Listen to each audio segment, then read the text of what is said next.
Hey everyone, Kyle once again, and welcome back to the next movie review. And now right back to reviewing another film that I actually liked this year. Been on a roll, been kind of on a roll lately, you know.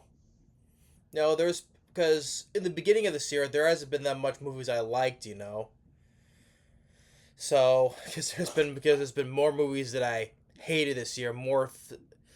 There overall there's still more films I did not like this year, hated this year, more than films I liked this year still though. I mean, this year, the films I liked, some of the films I've reviewed recently. I liked the film Drop. That was a decent thriller movie from the director of Happy Death Day. Um, I liked Companion. I enjoyed Fight or Flight with Josh Hartnett. That was a fun action film. You know, Bullet Train on a Plane. That was a fun movie.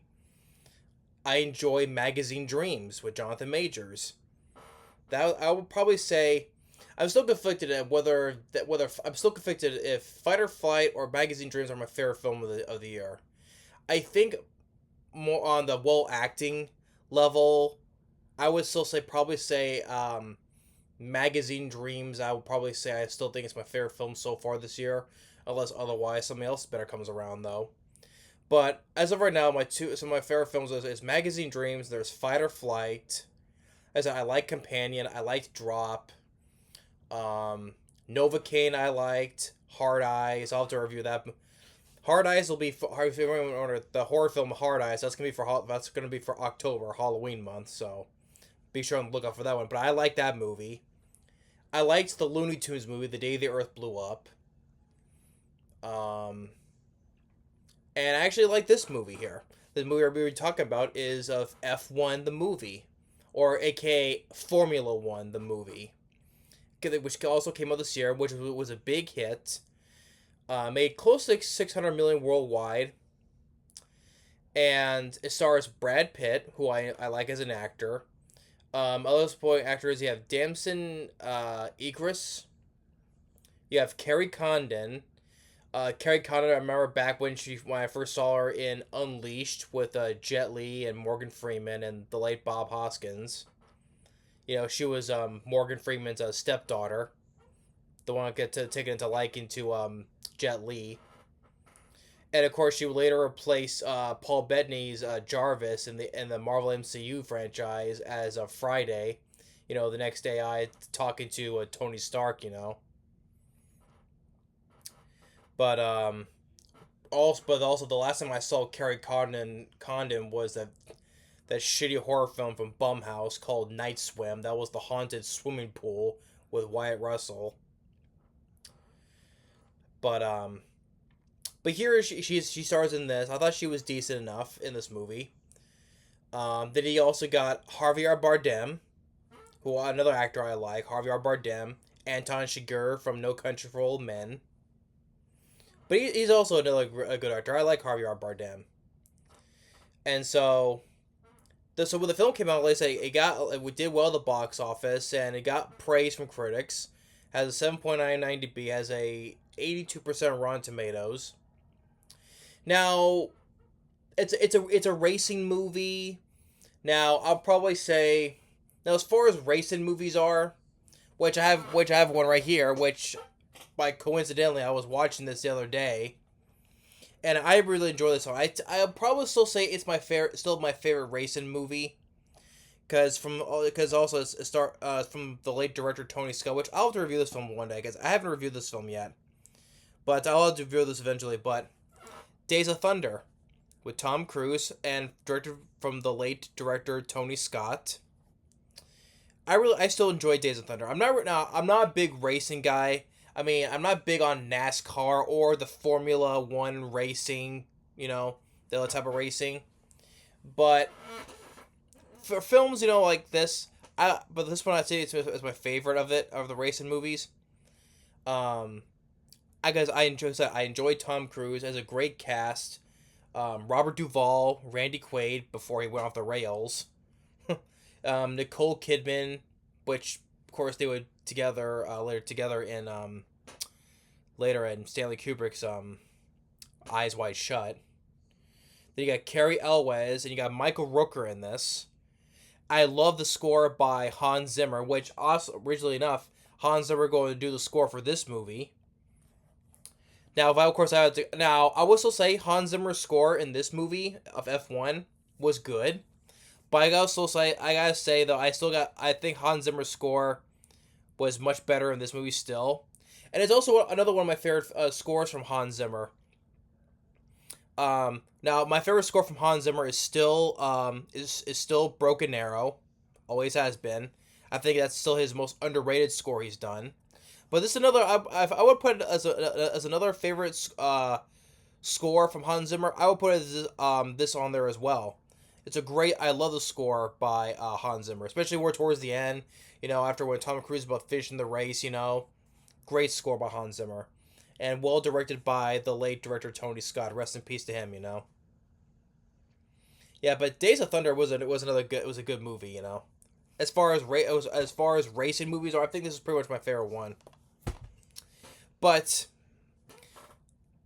compared to with other racing films, I don't count the Fast and Furious franchise. Those are not racing movies. Those are action films. Well, I probably count this as action though, but those aren't racing movies. Need for Speed, But of course, another racing film, which there is a comparison because Days of Thunder. This is NASCAR. This is NASCAR though, but the Formula One here is the different type of racing. The Formula One racing, that type of racing with the different type of race cars. Another film that was like that, which sadly, this is a much better version because I'm comparing different type of racing, right? There's a film from 2001 called Driven, right? And that film sucked. And what's even more disappointing because it stars Sylvester Stallone. And it's directed by Renny Harlin, which those two worked together before that movie.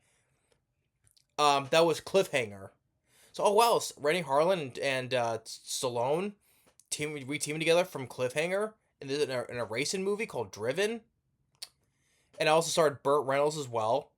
That film sucked, So yes, if you're comparing to racing movies overall, despite all of the differences, I still pick Days of Thunder.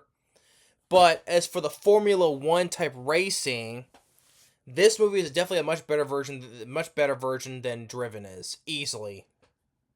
Because here, the positives I can say about this film, I think it's well directed because it's directed by Joseph Kosinski, who directed Top Gun Maverick, and also with Tom Cruise. He also directed the film previous years before Top Gun Maverick. He directed a film called Oblivion, which I like that film, Oblivion. But Top Gun Maverick, I like Top Gun Maverick. I think I still think the first Top Gun was better still though. But I like Top Gun Maverick. I didn't hate it. I thought it was well made by Joseph Kosinski. Of course, the very sad scene between him and Tom Cruise and Val Kilmer, that was the best part. That was a very heartwarming, heartfelt scene, But I like Top Gun Maverick, but I still think the first one was better. But Joseph Kosinski, I think he did a good job with this movie. I thought the racing scenes were well done. On a grand scale, it was well done. I thought the acting was pretty good. Once again, I like Brad Pitt. I always enjoyed Brad Pitt starting from Fight Club, from World War Z. And speaking of which, this box office wise, this almost become Brad Pitt's highest grossing movie, surpassing World War Z. Just pointing out. But I liked him in World War Z. There's a film called Ad Astra. It's a film started with him and Tommy Lee Jones played his father. I actually like that movie. I think that film's kind of a bit underrated. It's not liked by people though, but I like Ad Astra. But Brad Pitt I thought is a good actor though, and Javier Bardem I like. I thought the chemistry, the banter between the two of them, I thought it was very good because they used to be back in the day. They used to be teammates, right? And now Javier Bardem owns like the whole race and the Formula One racing company, right? But I still like the joy, like they still have the good friendship that these two had, even though over the years. So I think that the Javier Bardem and Brad Pitt, they worked well together. Now it tries to be, for comparisons, it tries to be like Top Gun Maverick, where it has to have a you have to have a romance in this movie. You know, so with Brad Pitt and Kerry Condon, you know, trying to be like, you know, Top Gun and Top Gun Maverick. Um, Nitpicks I would have say though, this film was over 2 hours, which I don't think it needed to be 2 hours. Because every film nowadays they have to make a film over 2 hours nowadays. But there's like some subplots they try to fit into movies. They put in this movie trying to fit the 2 hour time. I think some of it could have been cut out though. Like the romance between Brad Pitt and Kerry Condon. I mean, it's not a bad romance in this film. I will still say I think I liked it better than the romance in Top Gun Maverick between, you know, Tom Cruise and Jennifer Connelly. I think that was definitely one of the weaker parts. I don't think the romance did not need to be in that movie. I don't think it did. I'll probably say the same here, but I think the romance was handled better here between Brad Pitt and Kerry Condon more than between Jennifer Connelly and Tom Cruise though. Yeah, I know in Top Gun Maverick they couldn't bring back Kelly McGillis because of, you know, she didn't get along, and also was overweight though, but that's why they couldn't get her back. That's why they had to put in Jennifer Connelly in this, a different type of new woman for Tom Cruise in that though. That was definitely one of the weaker parts of the movie. So I didn't even. Do I say both of them didn't need to be in the movie? But I think the romance was better handled here, better than the one in Top Gun Maverick. So that's one of the gripes. Like I said, the 2 hour time, and some of the subplots I think did not need to be in the movie just to save time, you know. But anyway, getting more into the plot though, Brad Pitt he was the Formula race car driver from the '90s, but he had severe injuries from a crash, so he becomes more of a racer for hire, right? You know, to fill in, right? And so he has these injuries, and Javier Bardem calls him up and, hey, there's a seat we need to fill in, so can you step in, right? And he has these injuries, but he doesn't tell Javier Bardem about these. Which Javier Bardem finds out later, though. But he doesn't tell about them right away, though. And I like more towards the end where he eventually finds out where, because, you know, he doesn't want to do it because it's his friend, right? He cares about him. He doesn't want him to die on the track, right? So I do like that. It shows like that more of the friendship between Brad Pitt and Javier Bardem was that Javier Bardem cares about Brad Pitt, so he doesn't want him to die. That's why he didn't tell him about the injuries, but I think he should have though, but part of the plot device. And there's this new rookie like from Damson Idris. He's the new. That's another thing the we've seen this plot before. You know, it's nothing new, right? Story wise, it's nothing new. You know, the old veteran teaching the newbies how to do it. You know, it's like what Top Gun Maverick. You know, the veteran Tom Cruise teaching the new recruits, right? It basically it's not much to talk about because it kind of basically follows the same formula, no pun intended. Kind of also follows the same formula of the plot as that, right? Old veteran teaching the new crew, and then like how sometimes the newbie gets cocky and screws up, and so he has to be a little bit humbled. Then eventually they retrain, then they do better, right? So it follows the same formula we've seen before, right? Not just in Top Gun Maverick, but other stuff before though. So that's basically that's what eventually leads to what happens. This plot here. Um,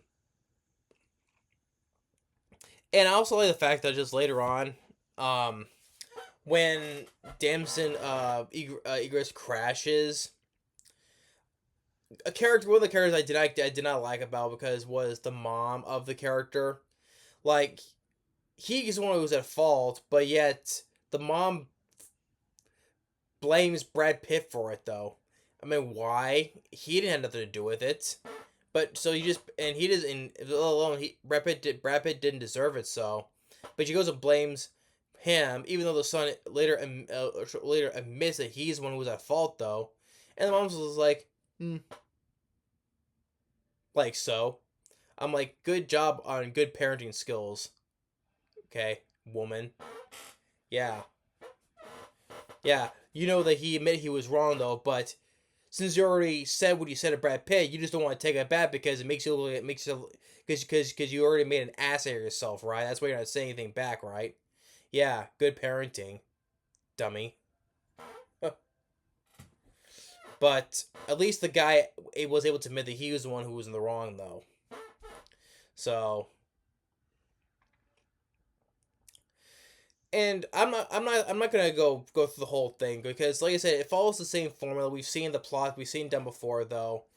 But there is a little bit of stuff that interesting, which I think didn't need to be thought it could have been cut out though. But because this whole thing where Kerry Kondon gets in trouble because putting parts in the cars that does not need to be in there though, and then later on it gets dropped. It's like, oh, everything's okay, she's fine, everything's a piece of cake now. So I'm like, that made that whole kind of plot point kind of pointless in a way.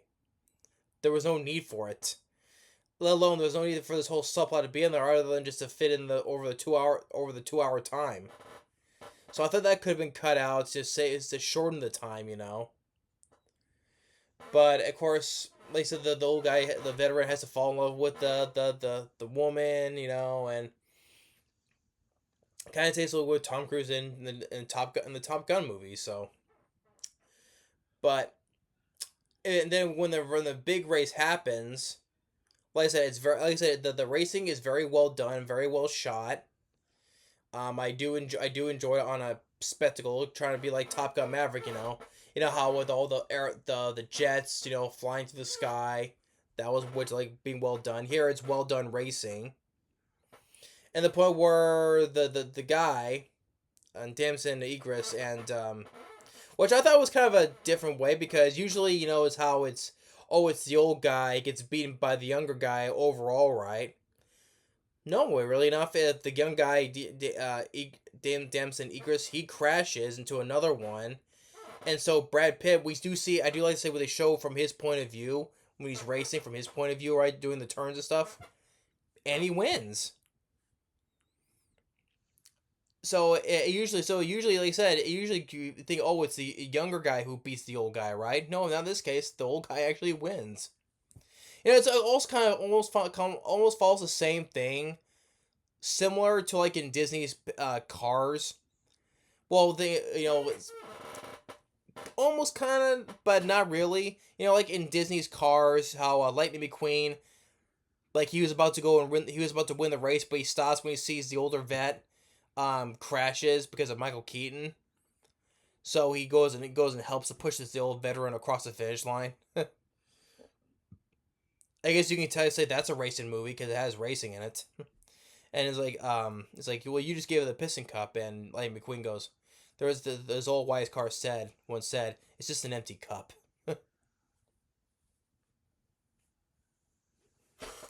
Yeah, and of course, I like the voice cast in Cars because you got Michael Keaton there, Owen Wilson, and and the late Paul Newman, But that's technically a racing movie because it's racing though. So, but I like the first Cars though.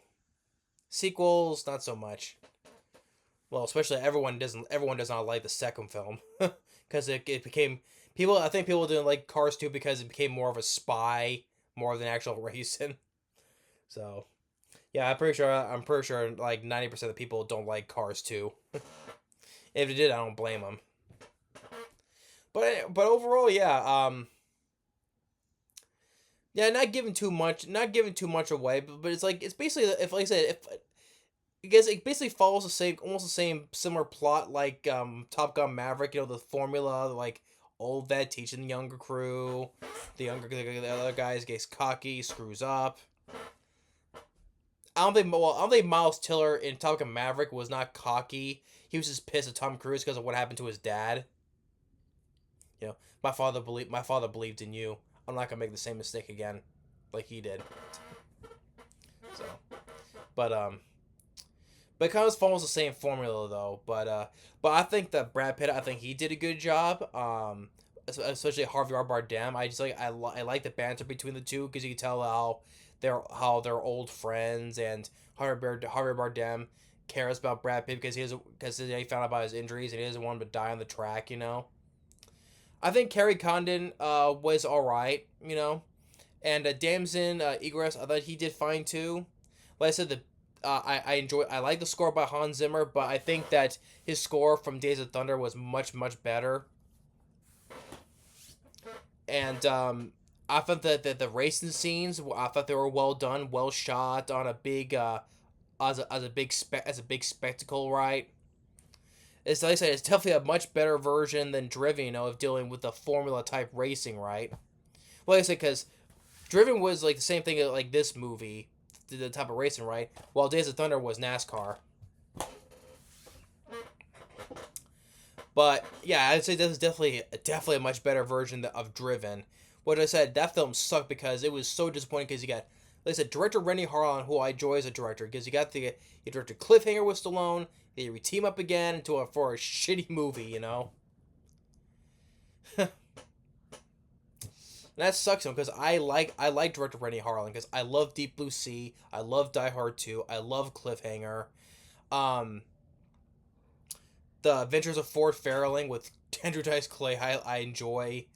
I like the fourth Nightmare on Elm Street movie. Rennie Harlan I like as a director. The Long Kiss Goodnight. Um, but I think Rennie Harlan is a good director though. But he teams up with Stallone for that racing film, and it was not only was a huge flop though, it was a shitty movie though. Sad to say. So yeah, I definitely F1 the movie is definitely a much better version of that movie, hands down. But like I said, if as far I said like I said, as far as overall racing movies are concerned, Days of Thunder is still my favorite though. But I think Joseph Kosinski, I thought he did a good job with this movie though too. So, but overall, yeah, F1 the movie I liked, you know. So it's another film I actually like this year. So let's see here, Magazine Dreams, Fight or Flight, Companion, Novocaine, Looney Tunes, this film. All the ones I mentioned that I liked.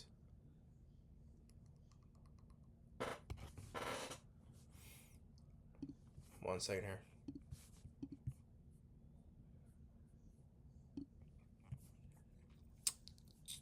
here. Yeah, Drop I liked, yeah. So that was pretty much like almost like 7 movies I liked this year. But thing is, as like I said, there are more bad films I've seen this year more than the good films.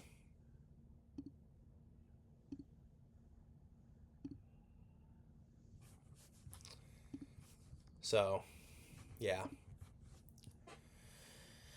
but F1 yeah, a lot of people like the film. You see, there are films that see there are people who like films that I don't like. Well, there are films I don't like that people do like, and there are people that don't like that I like. You know. But in this case, I do like a film that people do like, and like in this case, F1 the movie or Formula One the movie.